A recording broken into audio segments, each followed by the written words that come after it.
I like the Batman with Danny DeVito as a penguin. I think that one's pretty good. But Tim Burton did that one. Yeah, it's pretty good. But anyway. Did you hear the whole thing about Michael Keaton, by the way? No. They're bringing him back as Batman. Really? Yeah. Wow. I do a bunch of Batman movies with Michael Keaton. It was the greatest thing ever. That's awesome. Let me show you something. Speaking of which, so this is I'm being retarded. But hold on a sec.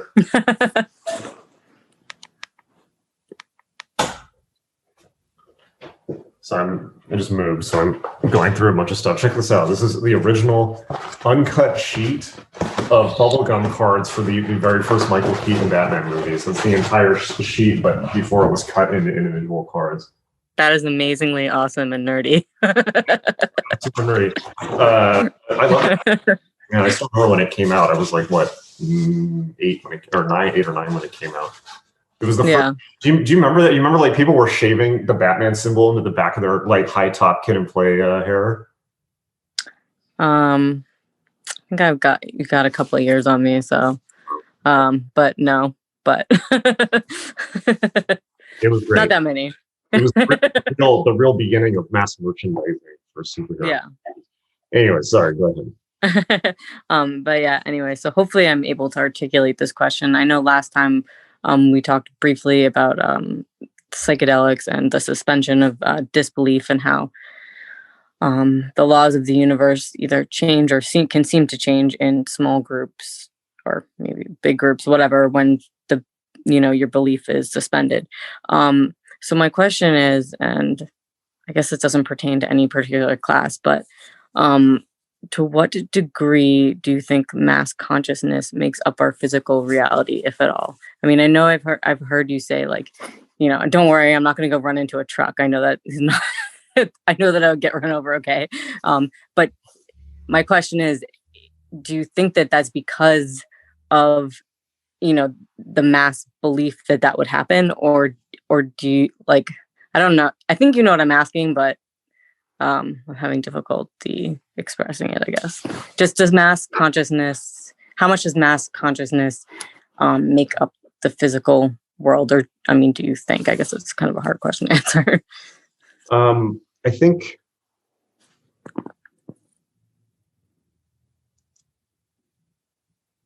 I mean, what is God, right? It's like yeah. But I think that it's just it's.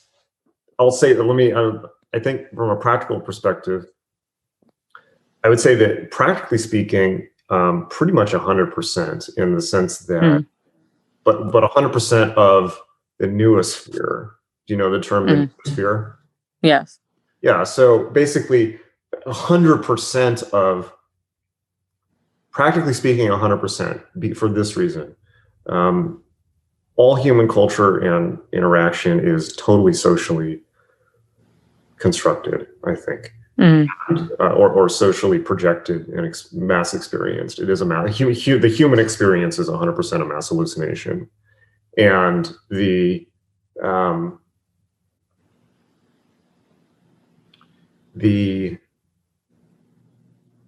your entire experience of reality is socially constructed, in the sense that it's not possible for you to directly perceive reality, because all your experience of reality is mediated through your 5 sense organs, or 6, 7 sense if you want to add that, but processed through your brain, and your brain is processing things based on social construction. It's based on processing things based on how you've learned to process things. So you're not able to directly contact, because your entire instrument for contacting reality is completely determined by human biology and culture, and all of that is shared, even down to biology, right? So but I think it's true, because I've had experiences where, like, somebody I know has been on DMT and then has been able to perceive things afterwards, been able to perceive things in reality, and said, wow, I remember being able to see that when I was 4, and then people told me it wasn't there, and then I couldn't see it anymore. Like, literally. I guess more what I'm asking is, like, and I know that, again, like, I sound probably pretty crazy asking these questions, but Not at all. I'm not in the flat Earth Society. Trust me. I believe in science. I'm science. Science is good, but like like more along the lines of like could it be that we have thought this world into its roundness, that maybe like or that like or that it could change, like I'm just wondering how much consciousness sort of how much our mass consciousness together can, because I know like it's totally crazy to me when you think about it. People are now flying around in the sky. Like obviously people used to just be on the ground being like, I wish I could fly. Well, we've basically made it happen, right? So I guess so to what degree can we like change things, I guess, but that makes sense. Absolutely makes sense. And I think that or consequently mass hallucinate ourselves into a dystopian hell, which is what's happening right now. It's a failure of imagination. Yeah. Right? There's no reason we need to be in this situation, and people have mutually dreamed it. And this is one of the reasons why media is so dangerous, why stories are so dangerous. Because you can release a movie like The Terminator into the world, and the next thing you know, you got killer AI robots, on wars in battlefields. Yeah. I think that was causative, but it definitely is part of it. It's like everything that was in Star Trek is now real, like the communicators and we're doing, Zoom. We're doing that was in Star Trek first. So, and this is a magical process, first in the imagination, then in reality. But once something becomes seeded into the mass mind, it will become real. This is the magical process. And so I would say, practically speaking, 100%.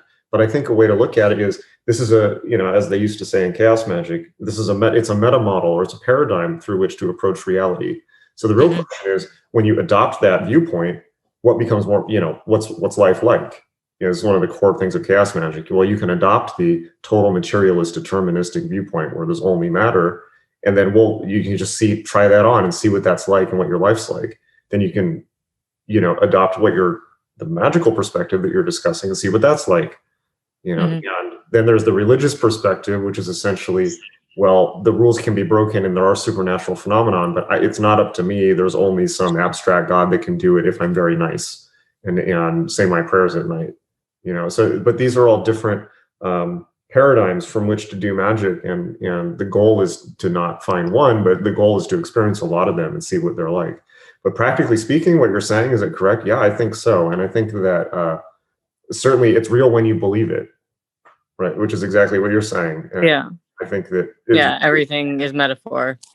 Yeah, right. But I mean, like the Australian, the Aboriginal view, like the dream time, like we're all mutually dreaming this dream into existence. I think it's true, and it shows you how much that you can work with that in a way, or change the dream, which is what all great artists and leaders do. And it's a trip. We're all having a trip, It's gonna be sometime, but. But when you really think about it, even from the scientific perspective, it's like, well, what do we even have that is beyond social construction or ideology or the foibles of perception? Only hard mathematics. That's it. This is kind of John Dee's point. It's like the only thing that we have that we can really rely on to say that this seems to be true, regardless of what we think. Like Philip K. Dick said, reality is that which, when you stop believing in it, doesn't go away. The only thing that we can, the only thing we can truly say that about is math, and maybe not even that. I mean, but it's like 2 + 2 will always equal 2, or will will always equal 2, and mathematical formula will always be true. Otherwise, we couldn't use them to get to other planets. They don't change; they're unwavering, and that's about the only thing we have that we can say is outside of the foibles and flaws of human perception. I mean, if we're really going to other planets. Make the moon landing. No. I mean, like, or it's just all, if we're all just like sitting and like tripping, you can imagine that you're going to the moon and not really be going, Sure. This is the Buddhist point. It's like, well, this is just a hallucination that your karma is producing. Yeah. None of this is real. It's like, this is just having a trip, man. But then you just get in, you get into the realm of theology, where it's like, well, what is God? What is, everyone, I always think like everyone has like all this matrix theory stuff, and like all the science now is saying, oh, we probably live in a simulation. Scientists are now saying we live in a simulation potentially. That's one theory of things. And it's like, well, and everyone's like, whoa, what does this mean? It's like, well, you've just It's not rediscovered. really, yeah. It's not like really different from like what else would it be? I don't know. Right. But it's like, how is that different from God is real? It's like, Yeah. well, you've rediscovered, medieval Christianity. It's like, Yeah. so this is not like a shocking statement in a way, but anyways. Cool. Thank you. Can I ask another quick question really quick? I don't think there's any other hands up. Am I correct? I thought two. I think there's two, but Okay. this one should be really pretty quick. So ever since I was little, when I have had dreams, I often like in the dream am sometimes someone else or I'm behind myself in the dream. Do you know what that might indicate? Like, do you know anything about that?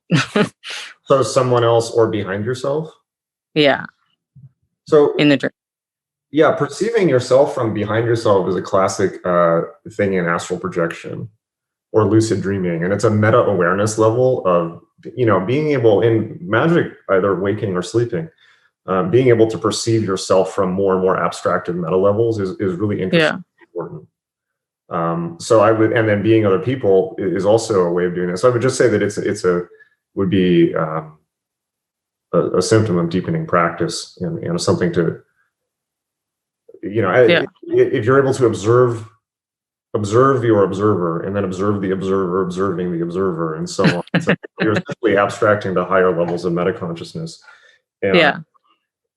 that's kind of the name of the game in a way. Okay. I didn't know if it was because I played too much World of Warcraft when I was younger or something. Well, but It's a yes, it definitely is. But I love video games. Video games are very helpful. Well, you'll love the Oculus Rift then. It's like,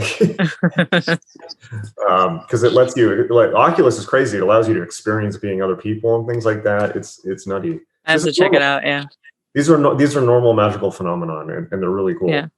Yeah, this is just like as you really work, begin to pay attention to your own consciousness, you realize how. I mean, it even talks about that in Patanjali, right? It's like you reread grimoires where they talk about you gain the magical power of projecting your consciousness into other beings and things like this. It's like, well, maybe you know what that's about then. And yeah, your consciousness is fluid and mobile. It can go all kinds of places and is not fixed and trapped within your skull. Yeah. Yeah. The other thing that's been happening is like sometimes I'll like see someone that I know, and then like much like has happened with like I guess like healing, like when I'm like tripping or something, or attempting to heal someone in how I intuitively know how, like I'll like touch them or hug them or something, and then there's this weird like like tunnel channeling thing that like happens in physical life or in dreams. In dreams, but I'm comparing it to physical life, where the only thing I can really compare it to is when I've like attempted to like like heal someone, like but anyway, these are all things that happen with magic. Yeah, let's keep going. Good stuff. Thanks. You're welcome.